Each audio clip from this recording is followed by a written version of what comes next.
Fall is here, and if you want to sleep in the coziest bed imaginable, you have to start with Boll & Branch's best-selling 100% organic cotton sheets. You'll spend every night wrapped in buttery, breathable softness and feel your sheets get even softer with every wash. Discover the difference with Boll & Branch's 30-night guarantee. Plus, for a limited time, get 20% off and free shipping on your first set of sheets at bollandbranch.com with code SPAN. Exclusions apply. See site for details.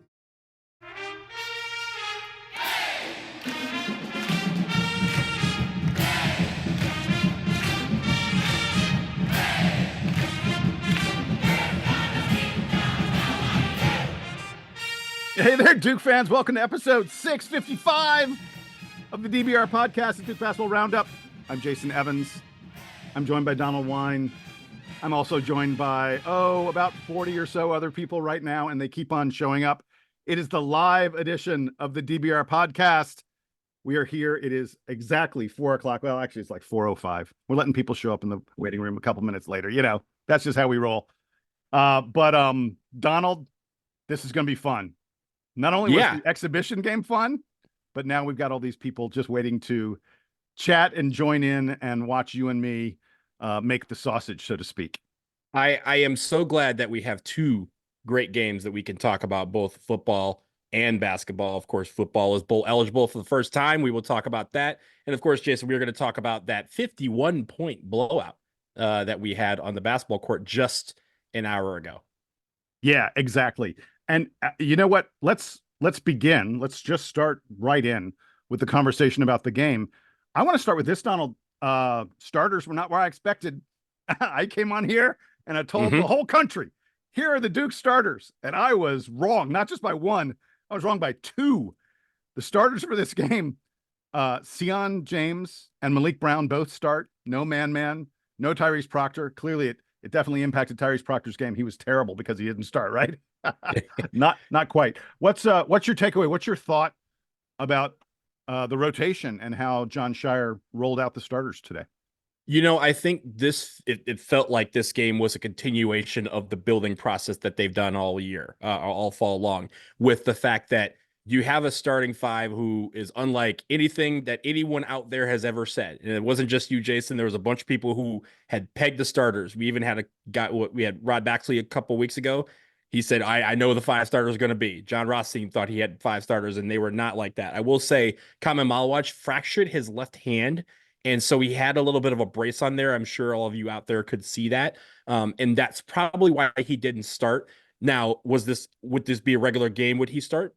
Probably. He played a bunch of minutes, so it's not like it affected him for the most part as far as his playing time. But I will say the rotations were interesting because of some of the injuries we may have, and also the fact that we were able to get everyone who was eligible to play and not hurt. In the case of Patrick Ngongba, everyone got to play some, and almost everyone scored. So there's a lot that we can talk about. But the one question that I had before this game was, will we get any clarity about some of the questions about some of the rotation? To that, I say the water's still a bit murky, but at least we, kind of see who is getting first on the court, who's in line to maybe start. And again, if there's an injury, who's the next man up? Yeah, I agree. And I think that I think we definitely saw that Darren Harris and Isaiah, as we expected, Darren Harris and Isaiah Evans are a little bit further back. Isaiah Evans didn't really come in until the middle of the second half almost. And by the way, we're going to do headlines in 1 second. The way we always do this stuff, headlines and then the good and then the bad.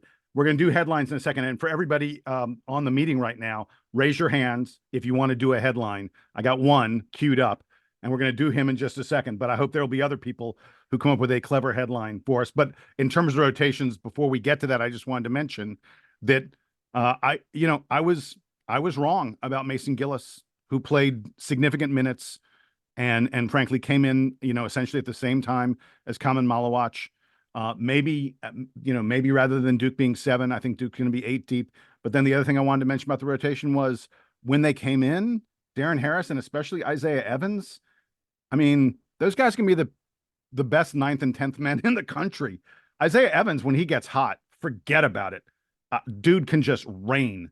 And it was exciting to know that Duke has that kind of depth available to them. Headlines time. We have Chris has raised his hand and is ready to do a headline. Chris, you have been unmuted. Go for it, man. Give us your headline. Wait, first, right. before you go, tell everybody where you're from, if you're comfortable sharing, and then give us your headline on the game. Sure. All right. Chris Immershine from Hillsborough. I just got back from the game, and my headline is Exhibition Experiments Demonstrate Defensive Dominance and Amazing Assists. Chris always comes through with the alliteration. I enjoy it. I was going to say, everyone knows sir. alliteration is our love language on this podcast. So hey, and really quick before we get to the next headline, Chris, I do want to ask you, give me something on the atmosphere. You were there in the stadium. How do you think it was? Compare it. Obviously, can't really compare to a regular season game, I guess. Yeah, the student section wasn't full. The upper deck was decent. The cheers kind of didn't get going as well as normally would, but hey, it's an exhibition. We did have one noisy fan about 3 or 4 rows up for me that kept yelling during the Duke free throws, and I got the sit chants afterwards. There we go.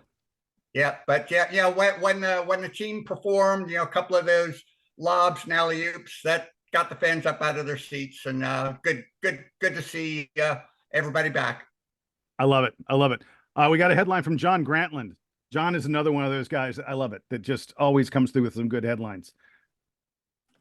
Thank you, Jason. So my headline, and I apologize if I offend anyone. My headline is this: 107-56. Cameron was more dangerous to Lincoln than Ford's Theater. I wish the podcast audience could see the reaction from the faces on the screen from the 50 or so people who are on the pod right now, who are a mixture of laughter and horrified. I like that one, John. I was the one, John emailed that to me, and I was like, man, I don't know, Ford's Theater, but it's grown on me. It's a good one. Nick Soprano. Nick also has a headline. By the way, I love the fact these are the folks who send us headlines all the time. And I love that we're getting to meet them, Jason, but at least see their faces for the first time. All we see is their email addresses and their headlines, but now we get faces behind that, which I think is great. All right, Nick, you're up. Hi, fellas. Thanks for having me. My headline is Freshman Phenom Light Up Lincoln Lions. That works. And I thought it was a really good, obviously a first game for Cooper and, Kon Ktripple, and, then they started piling it on with the rest of the freshmen at the end of the game. So it was good. Another frequent emailer, Regina Lee, is with us. Regina, what's your headline? Hello, I'm in from LA. I met Donald at the Birmingham Bowl. Nice, sure did. Okay, this is my first attempt. I cannot tell a lie. It's poster time. Not as good as Grantland's, but there's some deeper meaning to that. I see this on there. That's really, really good. Again, you say you're in LA, but did you watch the game at home? Did you watch the game with friends? What have you? I watched the game at home. I have to rewatch. Unfortunately, I did have to kind of multitask. So it'll be getting another watch at some point this weekend.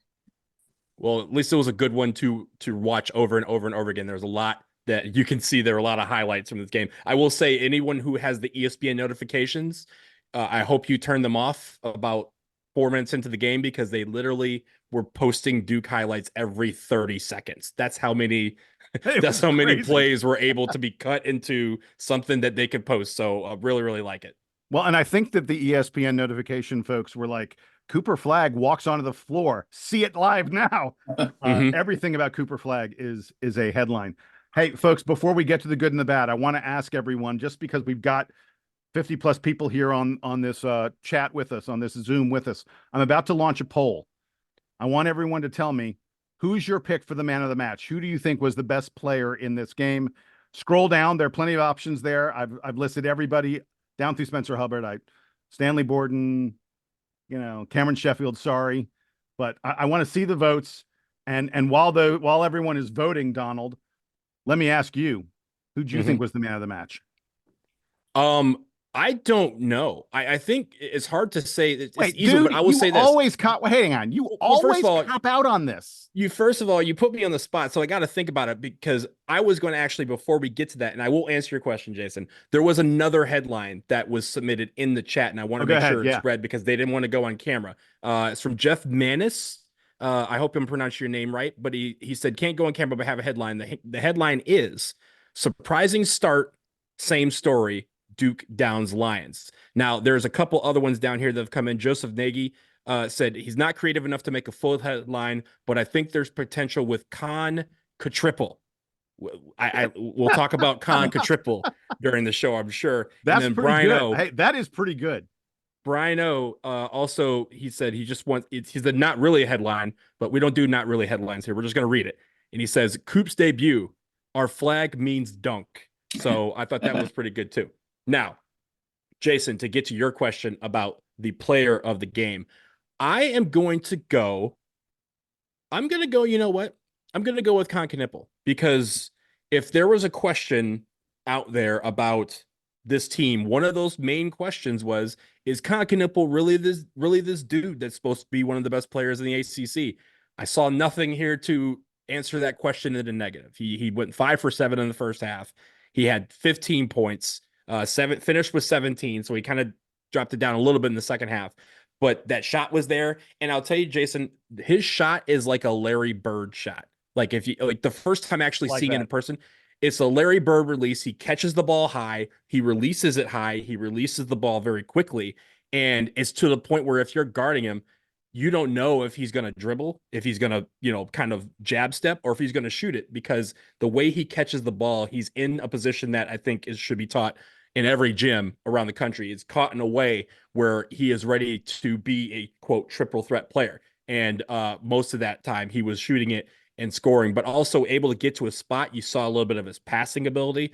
And so I thought if there was one question that was answered is Kon Ktripple that dude? Yes, he is. All right, so really quickly, I will share the results of our poll. Cooper Flagg, 49% of folks said that he was the man of the match. K2, Kon Ktripple, comes in at 40%, and then we had a few stray votes there for Tyrese Proctor, for Caleb Foster, but for the most part, everybody was. We had a Spencer Hubbard vote. Of course, we did. I like it. I got no problem with it. But yeah, it looked like it was between Cooper, just narrowly ahead of K2 for the man of the match. Donald, let's get to the good. And I'm going to start with Cooper, who would have been my pick. I didn't vote in the poll, but would have been my pick for man of the match. I talked in the preview about the fact that we, in Countdown to Craziness, in the practice I attended, I hadn't felt like I'd really seen Cooper Flagg play like a generational player. Okay, I've seen it now. He has 22 points, only 2 rebounds, 6 assists, and 4 blocks. And so much of that came in the first half when the game was sort of, not that it was in doubt, but when guys were really having to work a little bit harder. In the second half, there was a little bit of coasting that went on, which is fine. It's very understandable. But for him to start off like in the first few minutes, block a 3-pointer, then that ridiculous crush block he had on a fast break only moments later. But one of the early plays was he got the ball at a high post and immediately fed Maliq Brown for a dunk. It felt like to me, like in the first, 4 or 5 minutes of the game, he was impacting every single play. And that's the Cooper Flagg we expected to get. I mean, yes, I love the fact he got 22 points, but he was a guy who was impacting by facilitating. He was impacting by the variety of ways he could create problems on offense, and he was impacting on defense. Now, according to the Duke box score, he had a usage rate of 37%. That's crazy. That just shows you how much the ball, again, 37%, that's a big, big number. He was shooting a lot, and when he wasn't shooting, he was the guy facilitating someone else taking the shot. And I feel like we got to see not just a glimpse, but a real good look at how Cooper Flagg has this magnetism on the floor and forces things to come to him and then creates opportunities for himself and for everybody else, and is a nightmare on defense. Adam Mishkan in the chat has the one word that I think will define Cooper Flagg's game throughout the entire season, and that is effortless. I think the one thing that he exerted the most effort on was that alley-oop yam that he had in the second half, where it didn't feel like he had to work for it, but he decided he was going to anyway because he wanted to electrify the crowd, and that he did. Jason, I think the one thing about Cooper Flagg is his ability, again, like Kon Ktripple, his ability to get to a spot, his ability to kind of create out of thin air. He had that I say Kon Ktripple 2-pointer, but he had the Kyle Singler 2-pointer where he kind of did a crossover, step back, and then just drained it in somebody's face. But I think the one thing about Cooper is whatever shot he took felt like a really good shot. Even if for anyone else it'd be a terrible shot, for him it always feels like a good shot because of the way, again, how effortless he plays the game. It feels like he gets to a spot and you're like, oh, well, he's already there. I guess he might as well shoot it. And that's exactly what I said to myself when he hit that 2-pointer. He had that 3-pointer kind of in transition where he just kind of stopped at the top of the key and shot it. It was a little bit flat, but like I was like, hey, he's open. He's in a position. Go ahead and shoot it. Drano, right? So I think some of these plays that he's going to have are so effortless in the way he's able to get to a spot. But the great thing about it is that it fed everything else. And everything else, by that, I mean, all the assists he had, 6 assists in the first half, was about him getting to a spot and Lincoln going, oh no, Cooper Flagg's about to do something really great. He did. It was pass the ball to somebody else who was wide open. Maliq Brown was able to take care of a couple of them under the rim. You had Kon Ktripple hitting a couple threes. And even I want to say Caleb Foster also was the benefit of one of his passes. So his ability to see the floor, his ability to get to his spot and be able to, generate something from that spot is what makes him so dynamic, and something that, again, effortless is a thing we're going to hear all season long. As we continue through the good, I wanted to talk about the outside shooting, led, of course, by Kon Ktripple. Helen pointed out in the chat that the announcers were frequently talking about K2 and Cooper Flagg as a dynamic freshman duo, and there's little question of that. The outside shooting, like I said, K2 was 5 of 9 from 3. Looked like every one of them wanted to go down. Wasn't a single bad shot, coming off his hand or anything like that. He finishes with 17 points, 5 rebounds, and 3 assists. We talk about Cooper filling up the stat sheet. K2 did the same thing.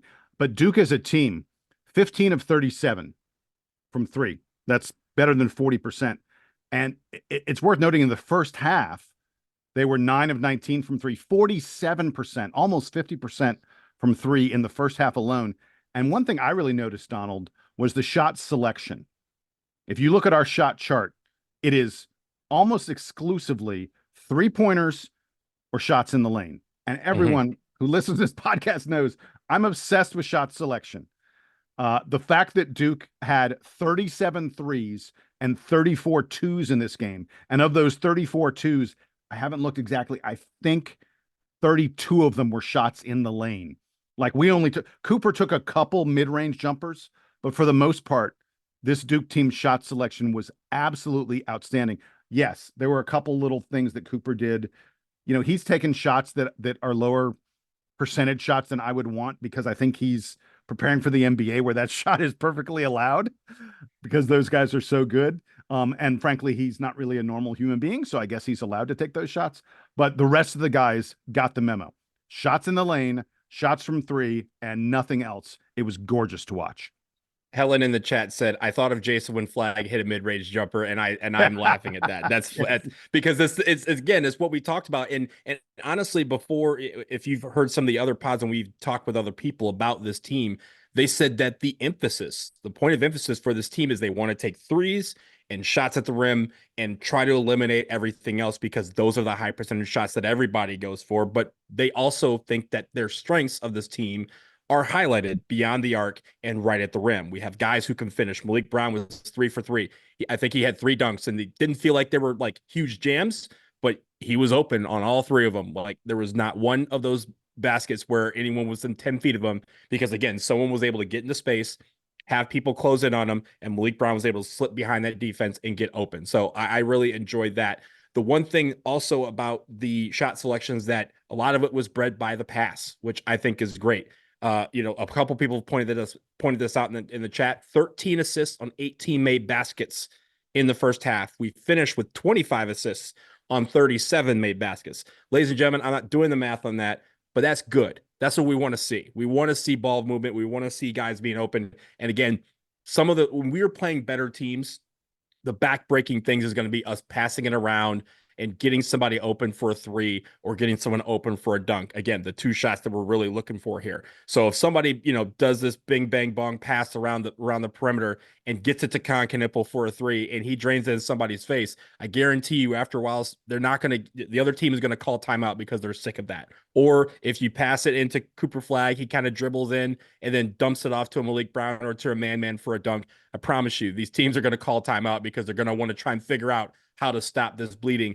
And those two shots, a dunk and a three-pointer, which we saw a lot of today, are what we call momentum builders. Everyone loves a good three-pointer in somebody's face or a wide-open three-pointer. Everyone loves a dunk. That is what gets Cameron jumping. That's what gets, opponents jumping when they're playing us. We obviously want to limit that.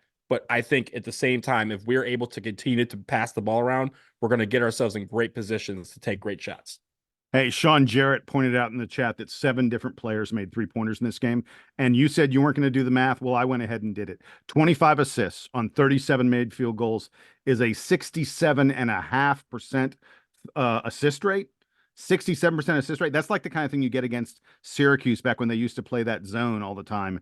And it would just beg you to do nothing but make shots off of assists. I love the way that these guys would make a move and immediately look to pass to their teammate who was now open because the help defense was coming to them. And it's worth noting, 25 assists, only 7 turnovers in this game. I will take that assist to turnover ratio. That's almost a 4-to-1 assist to turnover ratio. I'll take that to the bank. All 40 games we're going to play this season. And yes, I think this team will be playing 40 games, which means they play on the final day of the season. Jason, I want to talk about a guy who, on the stat sheet, didn't really do much, but there was one stat that I thought was interesting. That's Mason Gillis. A couple weeks ago when you went to the open practice, you mentioned that Mason Gillis was a guy that you weren't seeing in a lot of the drills with the first team. And of course, you mentioned earlier in the show that like, hey, Mason Gillis got 18 minutes tonight. So, okay, that's cool. His stat line, again, very pedestrian: 2 points, 3 rebounds, 1 steal. But the one number that I'm looking at, plus 28, the highest on the team. And this is what Purdue people told me about Mason Gillis when we got him. It doesn't matter about him being on the stat sheet. Doesn't matter about him being, a guy who's going to shoot a bunch of threes. He's a guy that is a glue guy that gets things done and is able to help you really, absolutely, just really be a part of the offense and flow through it. So I really liked what I saw from him, and I like the leadership and the glue portion of his game. And I'm really hoping that we see more of Mason Gillis, because if we're going to get plus 28 from him, we're winning ball games if somebody is plus 28. Hey, I wanted to bring in Matt from WXDU, who was in the locker room. Matt, you said you spoke to the guys a little bit after the game? Yeah. I got to go. It was, definitely fun to see them play. I didn't get to go to Countdown, and, multiple guys certainly talked about how it was good to play against another opponent, how they, like one of the things they said, how it was like, come on, and Maliq, they just like play against each other the whole time. So it was nice for them to play against somebody else. And, yeah, and they're just kind of talking about like it's like everybody knows what each other's like moves and like routines are. So it was like nice to, have another team. But the guys in the locker room, definitely Cooper was saying that, they don't want the ball to stick. Like when you have a talented team, like 1 through 10, if it's staying with you, then that's kind of a disservice to your teammates. So they're definitely looking to pass. As you guys said, like Kon and Cooper definitely kind of had a good connection, I think. Tyrese, when he was mentioned about the assist to turnover ratio, he kind of was like, "That, wow, that's really good," but he even thought it could be better. And I think one thing Kon mentioned was, in terms of like things to work on, offensive rebounds, that he thought they gave up too many, like giving up, I think it was maybe 10. That was too many, but the guys seemed like pleased for sure. Someone asked about whether it was actually our old friend Jim Sumner asked Tyrese and then Coach Shire about Proctor coming off the bench and whether that would be, anything to like look for, and kind of mentioned how Shire himself had been a sixth man earlier in his Duke career, but they both kind of like shrugged that off. Like Tyrese was just definitely saying just like, he does whatever's expected to him, and Shire was kind of like, it can be a totally different like lineup next game, which I mean, I'm sure it's not going to be totally different, but yeah, I thought that was just interesting personally that Proctor didn't start, and he certainly had like a really good game. So someone asked about in Patrick, and they said he was still like a ways off. Yeah. So that was kind of, those were like the highlights, I guess. Thanks, man. Love the locker room Sure. report. Always good to have it. Yeah. Good to have you, man. buddy. Thanks Sure. for joining Yeah. us. So really quick, Donald, I wanted to, as we continue to plow through the good, a couple of other players I wanted to mention. We've spoken a little bit about Tyrese Proctor, didn't start. Who cares? I was impressed how much Tyrese. Jason, this is exactly what we talked about in the preview. Like, hey, someone might start and not get a lot of time, and someone might come in off the bench and get a lot of time. That guy who didn't start and came in and did well, Tyrese Proctor. Yeah.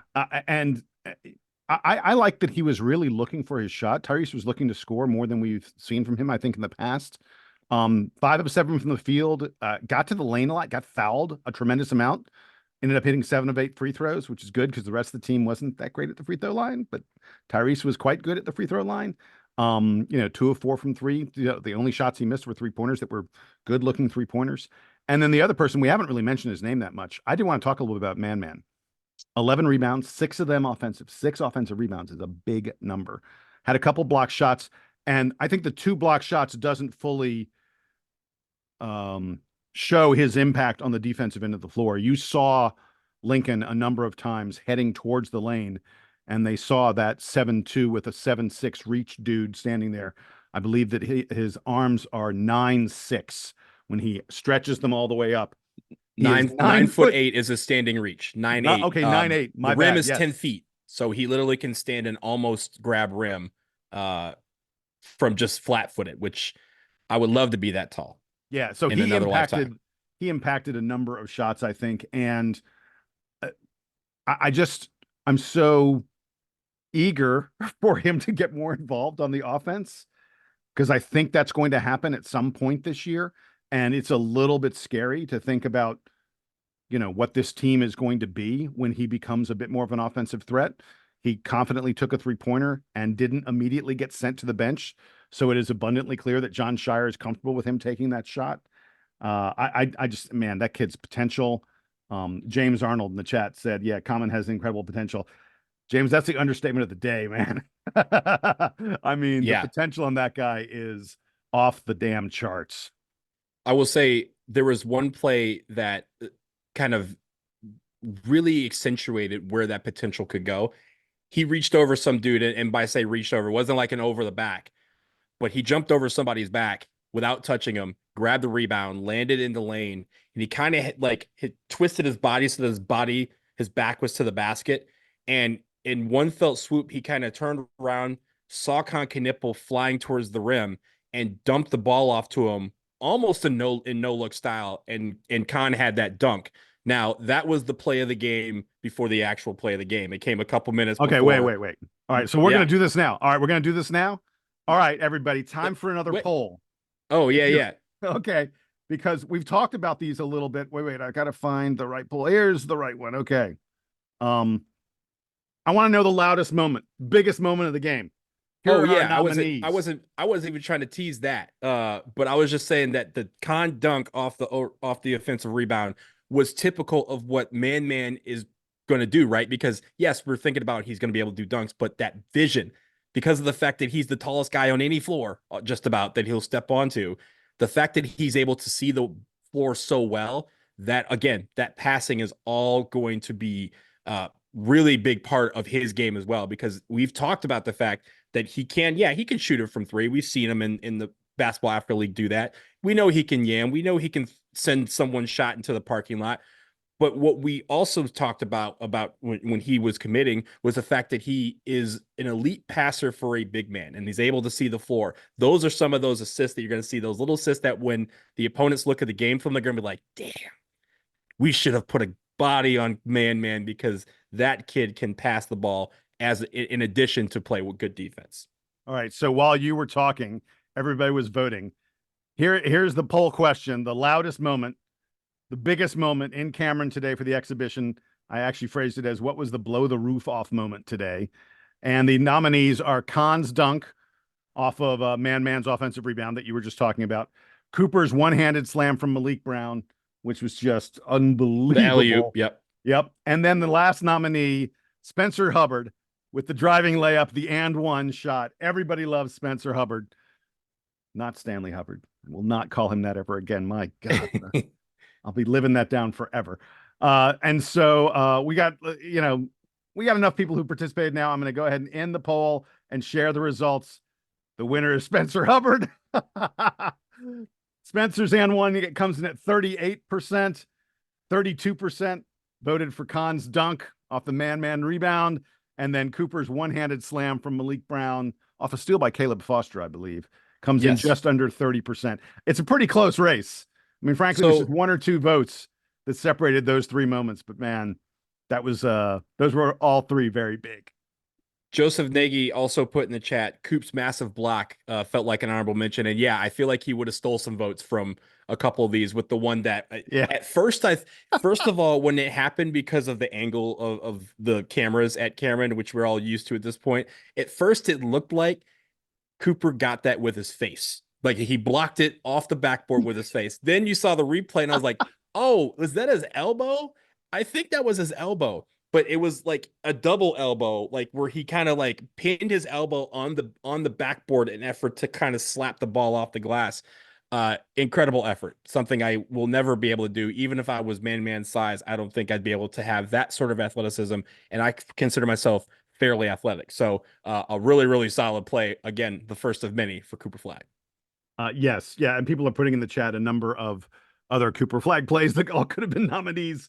And James Arnold chimed in with something that I noticed as well. I was going to get to this later, James, but I'll give you credit for it. Our man, Stanley Borden, Mr. Saxophone, first points in Cameron. Had a nice, I love it. A nice bucket there. Well deserved too. It was, I think it was off of a Hubbard assist too. So I believe it was. Yeah. Yeah. The bench points, or I'm sorry, the air quotes walk on points game here in the stats game. Jason, exhibitions don't count. I know they don't count, baby. But they give you some information from which to make an educated decision, of which I don't know what I'm going to do. So yeah, I think the walk-on points are often a function of how many games you win by blowout, and I think this team may have a few more than we've seen the past couple of years. Donald, I want to continue with the good. I've only got one other item, and by the way, folks, raise your hand if you want to add in something for the good before we're all done with it. I want to talk about our defense for a moment. Our defense, that by the way, was so good that at one point Lincoln just threw the ball to Sion James so he could get a dunk because they were like, "There's no one open. I'll just throw it to Sion." No, I thought the defense was outstanding. We fully expected that from this team. I want to give, this is sort of a preview. I was going to mention this in the bad, but it sort of goes here. Full credit to Lincoln for hitting difficult shots. I mean, the number of 15+ foot jumpers with a hand in your face that they hit was outrageous. And, tip of the cap, if I was wearing a hat, to Lincoln, those are terrible shots, but they were going down for them fairly well. But I just thought in general, our defense was incredible. Led by Maliq Brown, led by Cooper Flagg. Those are the two guys that I saw really doing a tremendous job. But all the teammates, the switchability that Duke had, I noticed even like Man, when he would get switched onto a smaller guy, it was not a problem for him at all. There was no one who looked. Darren Harris, I think, a little bit seemed like a defensive liability at times. Oh no, our 9th or 10th man. I'm just not going to worry about that much. But everyone was worried about Kon Ktripple's defense. I thought he looked perfectly fine. He's great at using his body to create defensive positioning. And one stat that I noticed, I was paying attention to this the whole game. I talked in the preview. Lincoln's a good 3-point shooting team. Frankly, if you're going to get upset, if you're a Duke team, the thing that's going to probably take you down is a team that shoots well from 3. Duke was on Lincoln outside that line. Lincoln ended up hitting 3 out of 15, just 20% from 3-point range. Now, this is a team full of quick, small guards who can fill it up. This is a team that was hitting difficult shots all day long. They could not hit 3-pointers against Duke. And you combine that with our outstanding rebounding. We won the rebounding battle by 16 rebounds. I really thought that this was a very, very nice preview of what you're going to be seeing from Duke all season long in terms of defensive intensity, defensive switchability, and teams struggling to get off a good shot. We saw how many times Lincoln was, I think we heard the shot clock go off 4 or 5 times. Some of those were shots taken at the buzzer, but they had a couple real shot clock violations as well. And that's because the Duke defense is on them and not giving them a clean look at anything.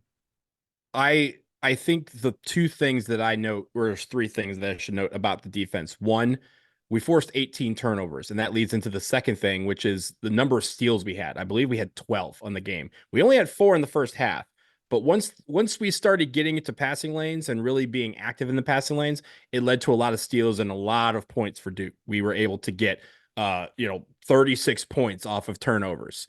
That's a lot of points, and I think part of it is and I know some people have said it in the chat here, Maliq Brown, his ability to get his hands into passing lanes, tip the ball away, disrupt them. Again, he's not going to be doing a lot of block shots. We're saving that for Cooper and Manman, but he was able to get his hands into passing lanes. The one play on the alley-oop started by him getting his hand to the pass lane, tipping the ball. Him and Cooper Flagg are on the ground trying to find it, and it ends up in the hands of Foster, who then starts the alley-oop train with him, Maliq, and ending with Cooper with that yam. So, again, it was a defensive play, and I think the great thing about this team and what John Shire has wanted to do for so long, he wants the defense to trigger the offense and not the other way around. A lot of times, our defense, whether it was stopping a shot, whether it was getting a block, whether it was getting a steal, turned into points in the other end. That is, again, the momentum builders and the back breakers that you want to unleash on the other team, and obviously not the other way around. And I think that was what's fun about this particular team today, was that their defense really was exciting, right? You figured at a certain point in the second half, I just kind of found myself looking on defense like, something good is about to happen. And you feel the anticipation of them doing something good on defense, because it's going to turn to points on the other end. That's what we're going to see, hopefully early on in the season, but really, as we have said, that effort is something you could always pack in a travel suitcase. That the intensity is something that we want to see. And again, DUKE sent Lincoln HOME. Jeff Manis and Sean Jarrett both chiming in the chat, talking about Maliq Brown's impact. We heard the entire offseason, guys walking out of practice, who's the best defensive player? Everyone other than Cooper Flagg says that Maliq Brown is the answer to that question. And I think we saw his impact a tremendous amount today. Do you have anything else in the good, Donald? I just want to really, really quick mention that Duke went big for a couple moments with Cooper at the 3, playing Cooper, Maliq, and Man together. I was very intrigued at that lineup. I don't know that we're going to see a ton of that against real opponents, but it didn't seem to be any problem defensively. And, oh my God, if you're the opposing team, I don't know how you deal with that in terms of rebounding and size and length and the such. I mean, that is a defensive menace for the opposing team. You got anything else in the good, or should we get to the bad just really quick? I have one more thing. I have one more thing that I want to do. Some of these, if you look at any stats sheet, they have some of these intangible type of stats, right? Points off of turnovers, right? Sure. Bench points sort of thing. I will say this: second chance points, 19-7 Duke. Points off turnovers are mentioned, 36-5 Duke. Paint points, 38-20 Duke. Fast break points, 19-5 Duke. And the big one, Jason, bench points, 46 bench points to 14. Wow. Remember last year we had some games where we had like 2 bench points, and there was no disrespect to the bench. The bench was very inconsistent throughout the year, and that was something that we talked about. The amount of guys who can come off the bench on this team and fill it up. And again, Tyrese Proctor, we thought would start, came off the bench. Man, we thought would start, came off the bench. Everyone who comes off the bench feels like they're coming in ready to make an impact on the score sheet and on the stat sheet. And the fact that we got 46 bench points gives me hope that, yes, at least early on, we may have a longer bench because everyone's getting active and getting into the game and also making an impact. Is one thing if one guy comes into the game, doesn't score any points in a few minutes, and then gets pulled. You may start to see that as we get into the season because that's just how Duke rolls. But I do think, at least early on, the idea is to build confidence that anybody whose number's called can come in off the bench and make an impact. 46 points tells me an impact was made. Yeah, I mean, that's a truly impressive number. It's worth noting any of these stats in a game you win by 50 plus points against a Division II opponent. It's not takeaway. Let's not do too many takeaways. Let's get to the bad really quick. And Bob, really quick, I mean, I got like a sentence or two. I already mentioned that Lincoln hit a bunch of tough contested shots, especially early on. It kept them in it, probably more than most folks would have expected. I don't know, that's not that bad, but it's just something worth noting. I also noted that they had a few flurries where they got a number of offensive rebounds. Again, it wasn't terrible. It's not like Duke got outboarded or something like that, but Lincoln did a pretty nice job of chasing down some of those offensive rebounds, and that's something that against a bigger team, against a better team, you want Duke to take care of. And then the last thing, and I hate to call him out, because he played great defense and shared the ball really well with a lot of his teammates and did all the right things. But Mason Gillis 0 of 3 on 3-pointers, had a almost negligible impact on offense. Not like they were running the ball through him very much at all. I don't know. It's not a terrible thing. It's not something where I'm super concerned about Mason Gillis's role on this team, because I think that Duke probably knows pretty much what they want from him and what they need from him, and it's not offensive creation. Frankly, I mean, he didn't do that at Purdue, so I don't know why you'd ask him to do it here with so many more creators on the team. But, if I'm going through the bad, Mason Gillis 0 for 3 on 3-pointers from a guy who's supposed to be 45+%. Although if you're going to miss him, now's 50-point win is the time to miss him. Yeah. Go ahead and hit him against Clemson. Right. Get all that stuff out of here. This is what we work on in the preseason so that we get better in the regular season. I had 2 points, and I want to start with one that I had written down that Helen already made my points for me. So I'm going to read it out of the chat. Man, the one thing that he did that, again, see a lot of potential. He needs to keep the ball high off of the rebounds. He had it swatted away when it was low. Like, if you remember in the Duke Blue Planet episode where he's doing drills with Derek Lively said, hey, if you bring the ball down, I promise you someone's going to take it from you. Exactly. Every single time he brought the ball down, it was either swatted away from him or at least he had to figure out how to get there. The couple of times he kept it high, he was able to find people for additional threes, or again, with that Kon Ktripple dunk, is because he kept the ball high, turned around, saw him, and was able to make the pass because, again, he's the tallest guy on the floor. No one's going to touch him when he has the ball all the way up in the air, basically at the rim. So again, that's a very small thing that he can continue to work on as the season progresses. I'd love to see that progress to the point where he instinctively keeps the ball in the air above his head when he grabs a rebound. The other thing that I think we may run into a little bit more as the season goes along, and I'm glad in a way that Lincoln was able to do this a little bit in the first half. They had a lot of backdoor cuts early, and it didn't feel like we were ready for that. And the thing about it is, the reason why backdoor cuts are very successful is because when you have a team that's as tall as we are, it's very hard to look at the ground. It's very hard to turn around and look at the ground and see, you know what I'm saying? Like it's a very small thing, but the time it takes for one of our guys to turn around and look down to see where the ball is going and see a smaller guard cruising towards the rim on a backdoor cut, it's harder to block that shot. Again, I mean, Cooper Flagg was able to do it a couple times, but he's not going to do that every single time. Some of those are going to end up being fouls for us. Sometimes they're going to end up as and ones. And any good backdoor cut neutralizes any athleticism you may have on defense. And so that's one thing, is just you got to make sure that if you're the last guy back underneath the basket, be in a position where you can see that backdoor cut coming and be able to react to it so that it's no longer a backdoor cut. Again, I think some teams are going to try that on us because of how tall we are, and especially those teams that are much smaller. Think about the first couple of games of the year, Maine, Army. Those teams are not going to be as big as us, so they may try that on us. Maine especially. But at the same time, it's easy to do by just taking a step back. Yes, you're going to have the athleticism to move forward quicker than anybody else on the floor. It's going backwards and looking down where your athleticism is neutralized. So just take a step back. Again, I think that's a very small detail that they'll probably be working on in practice. Donald, you got anything else in the bad?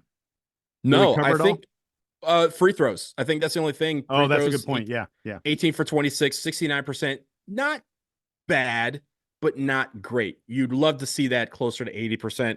We have some guys on this team that can shoot 80% from the free throw line. I'd love to see as a team.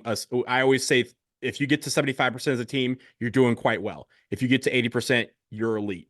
If we're between 75 and 80%, I think that's something that we can aim for. But again, we shot over 50% from the floor. We shot over 40% from three. If you're getting closer to 80% from the line, every game might end up like this. Yeah, well, and the law of small sample sizes. I mean, like, for example, Cooper Flagg was 4 of 7 at the free throw line. If you tell me he's going to hit 57% of his free throws on the year, I'm going to be alarmed, and that's going to be a problem for Duke.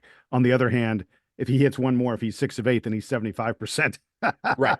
So, yeah, it's like, it's not that big a deal for Duke to have a poor free throw shooting game. Here, you just hope that, it doesn't spread out to other folks and spread out to other games, I should say. And it's worth noting that our free throw percentage would have been really bad if it wasn't for Tyrese Proctor saving us by hitting 7 out of 8. All right, with that, we're going to take a quick break. On the other side, anybody feel like going to a bowl game? The Blue Devils are bowling after beating Florida State. All the people are cheering. I love it. I'm seeing all the faces of very happy Duke fans. We'll be talking football after this quick commercial interruption.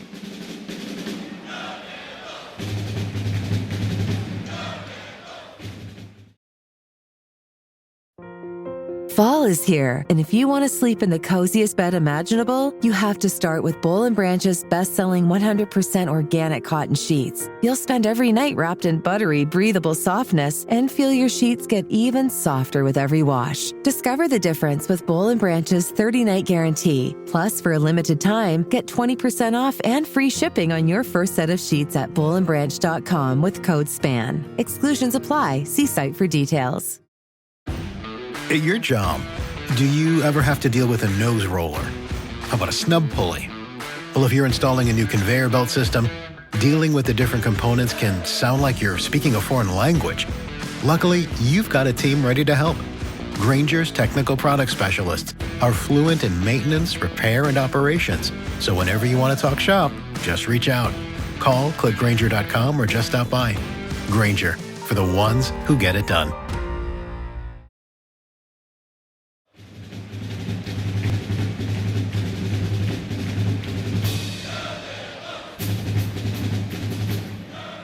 We're back from the break, and we got to talk a little bit of football. The Blue Devils are bowl eligible. Duke beats Florida State 23-16. Yes, you heard me right. Duke beats Florida State.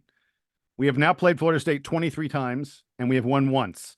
Duke was 0-22. I never thought that 1-22 would be as satisfactory feeling as this was for the Blue Devils.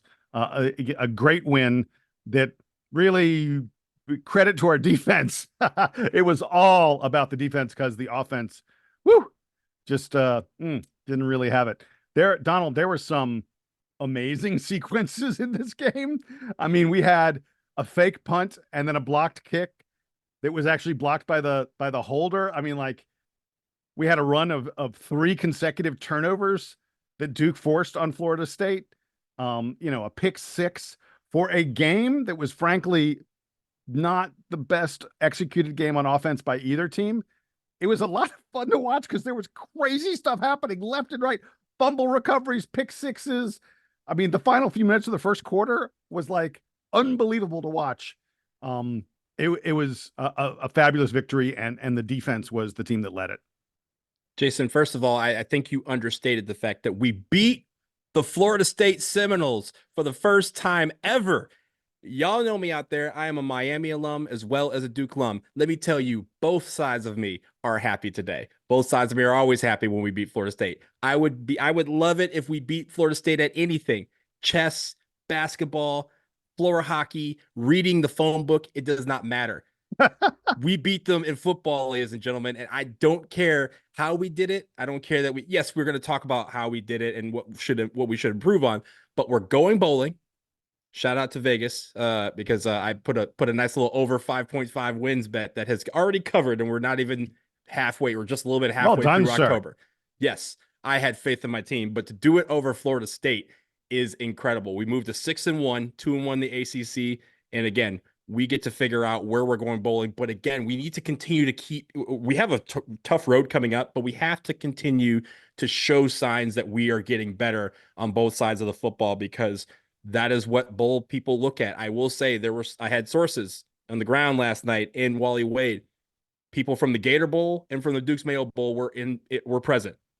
Those are two games that are occurring after January 1st. Those would be we would not go to a bowl in 2024 if we were selected by them because it would be in 2025. Those are two big time bowls, of which one of them is in a nice warm weather place. And let me tell you, Duke has been, and I love going to all the Duke bowl games. I've been to the last few of them, and all of them were in cold weather places. And I'm a polar bear. I would love the cold, but these guys, I hope, are rewarded with a warm weather bowl. But to do that, we're going to have to get better, despite the fact that we're 6-1. Yeah, we're getting a couple headlines in the chat. John Grantland, who always has headlines. John, I love it. Bowl Seminole win. Duke makes history with their first win over Florida State. James Arnold gives us Duke Blue Devils defense dominates Knowles. Alliteration. It always works. It's always a winner. Fred 3. Yeah. Fred 3. That's a good one. Subpar Seminoles suffer serious setback. That's impressive alliteration. Very, very nice. Regina Lee, I am not reading the one that you just put in there. Oh, Regina, I love it. I love it. We just can't, it's a family. We try to keep it a family show. Jason, I think Chris has one. Chris Embershine Let's has hear it, one. Chris. So Yeah. My first time back in Wally Wade since I was a student. The last Duke game I actually went to was in Tallahassee, probably late 90s or early 2000s. One of the 22 losses. So it was nice to be back in Wally Wade and see a win. But yeah, headline: Duke defense impresses with immaculate interceptions and forced fumbles to foil Florida State. Nice job, sir. That's that definitely great. Works. That is amazing. Yeah. So I want to talk very quickly regarding this game about, I thought there were two really key moments that led to Duke getting this win. The first one was Florida State takes the second half kick to the house. I mean, come on. Duke was leading big at halftime. You're feeling great. And within the first, 7 seconds, they've suddenly trimmed the lead to only 4 points. And you were like, whoa. And I think if you're anyone who has suffered through decades of Duke football, you had that feeling. You were like, oh man, this is a problem. This is a momentum changer. The fact that the Duke offense, and let's be clear, they were terrible most of this game. The Duke offense was not good, but the fact that the Duke offense then managed to mount a drive to go down the field and at least get a field goal, stretch the lead back to 7 points, I thought was huge. It stemmed Florida State's momentum. It kept Florida State from feeling like, oh, this is another Duke team that's going to roll over and die against us. They threw a haymaker, and we didn't throw a haymaker back, but we at least punched back. And I thought that was hugely important. And then the other thing is we have with like 3 minutes remaining or something like that, we have a 3rd and 4, and Star Thomas rips off what I thought was a game-winning run. I mean, he goes for like 25 yards. We're going to get another first down. We're going to run a lot of clock. And the refs made a holding call that, frankly, I watched the replay. I watched it 3 times. It was not a hold. I don't know what was going on that. It was ridiculous. I mean, like when the announcers, and by the way, the announcers never like to say that the refs got a call wrong, but the announcers were like, not sure I see anything there. There was no hold on that play. It was a really, really bad call. And it gave the ball back to Florida State. And I said to myself, this is a big moment. Our defense just murdered them on that final, repeated sacks, repeated tackles for loss. I mean, Florida State did manage to get a first down or two. But then, the interception, by the way, that wasn't, which I'm not sure they had a good angle to overturn that. It looked to me like he may have stayed in bounds, but it doesn't matter because we were all in their backfield, crushing their quarterback on the entire drive. And it was so indicative of the game that the Duke defense had. The Duke defense, I think, was in the Florida State backfield as much as Brock Glenn, their quarterback, was. It was it was a really impressive effort. The Duke defense, by the way, did not allow a single touchdown by Florida State. Look, I know FSU is reeling. I know they stink compared to, the past decade or so of Florida State teams, past, several decades of Florida State teams. But for our defense to be that dominant against them, I think is very significant. Look, the defense is what I wanted to start out with because the defense I thought was simply incredible. And I will say this, I mentioned in the preview of this game that this had the anticipation factor that we had that was similar to that of the Clemson game, which was the starting game of last year. And everybody was kind of like, hey, if we can do this on national TV when there are very few other things going on in the world of sports where people kind of are forced to watch Duke play, can we shine bright under those lights in a sold-out Wally Wade Stadium? The defense certainly did. Again, the 3 turnovers and 3 consecutive plays, Chandler Rivers with a pick 6, they score a touch. Of course, that's a touchdown. They come back. Ozzie Nicholas force a fumble recovered by Ryan Smith. We get a field goal out of that. And then Ozzie Nicholas with an interception, a touchdown out of that. So we're 17-3 in the span of like a minute and a half because of the fact that we were able to get those 3 turnovers. We even got a fumble later on. And you mentioned the interception that should have been, but because they called it an incomplete pass, they couldn't overturn it with the angles that they have. Maybe we should get some more use some NIL money to get some more cameras to make it where these guys can actually record some of these for the camera crew. But I will say this, 6 sacks, 11 tackles for loss. We talked about the fact that we are getting to the quarterback. We're getting to people behind the line of scrimmage and forcing big plays. That continues. I want to shout out a couple of guys that aren't necessarily the 3 guys that made the hugest impact plays, but Wesley Williams, 5 total tackles, 1.5 sacks, 2.5 tackles for loss. And Alex Howard, we have heard his name all year long, 5 total tackles. He had 2 sacks. And of course, those 2 were tackles for losses as well.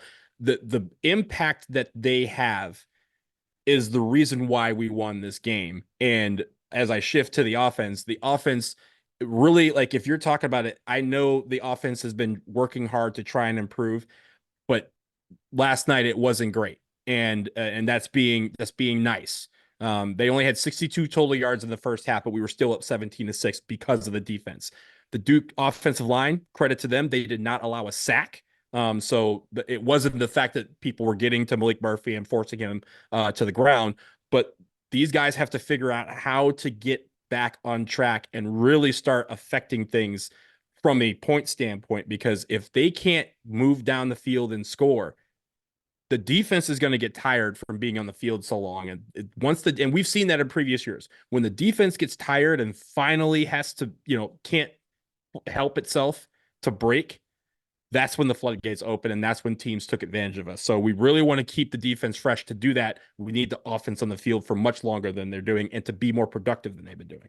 Yeah, Rick Perez had a good comment in the chat. He said, he loves beating the criminals, but he noted Maliq Murphy doesn't seem to be improving. And he points out, Nicky Dalmolin was injured for this game. And the word is that Nicky suffered a leg injury, I think they said. The word is he's going to be out the entire season. Not clear if that includes the bowl game, but that's a big loss for this team and a big loss for Maliq Murphy, because Nicky Dalmolin was a key release valve for Maliq Murphy throughout, earlier in the season.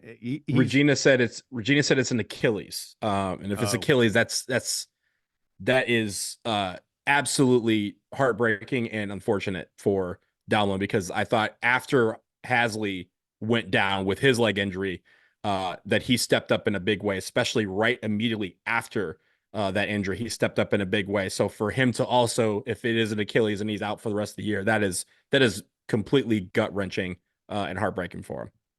You wonder what it's going to take for the offense to get better, to get on track, to get to the point where they can have sustained drives. Everyone talks about the fact that Maliq Murphy seems allergic to running with the ball. I mean, it's just sort of who he is. I think that we need to stop trying to try and hope that he's going to become Riley Leonard or something like that. It's just not going to happen. And we just have, the Duke offensive coordinator and the Duke coaches have to figure out a way to make this offense more sustainable and better with a non-mobile quarterback. That's going to be the key. Duke has we got ranked opponents in our next 2 games, SMU and Miami. And I'm not saying that I expect Duke to win either one of those games, but if the offense performs, we can be competitive with darn near anybody.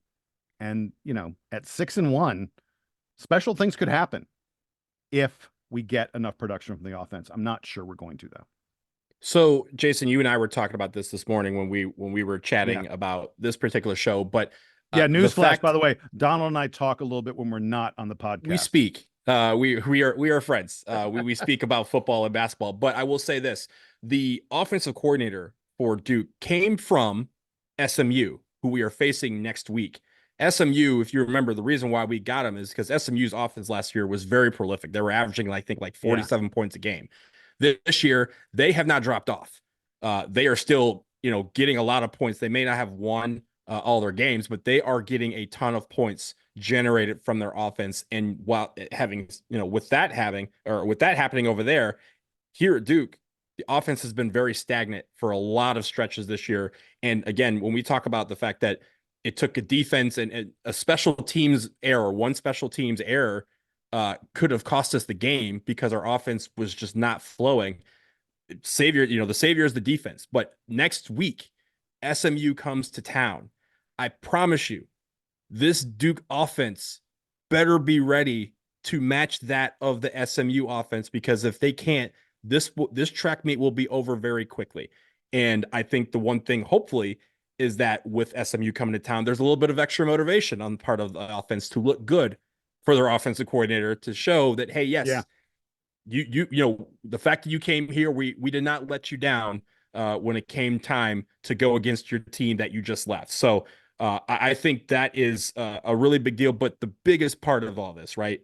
We can talk all day about the offense and defense and special teams. The biggest part about it, you look in the standings, Duke is 6-1. Duke is bowl eligible. We can start thinking about holiday plans, and hopefully that will be finalized in the next month or so. But a really big achievement for a team who a year ago was under, if you think about it, a year ago today, I think, or a year ago yesterday or 2 days ago, was that Notre Dame game, which we thought was going to be the changing of what everyone in America thought about Duke football. And we lost that game. We lost Riley Leonard for almost the season in that game. We eventually lost our coach and our quarterback, and a lot of guys transferred. But in came Manny Diaz. In came this coaching staff. He brought with him several transfers, including Maliq Murphy, and a lot of these transfers. Star Thomas, he had that 44-yard run, which was the biggest output of the game for our offense. A lot of these guys now are starting to come together as a team. And yes, it was ugly.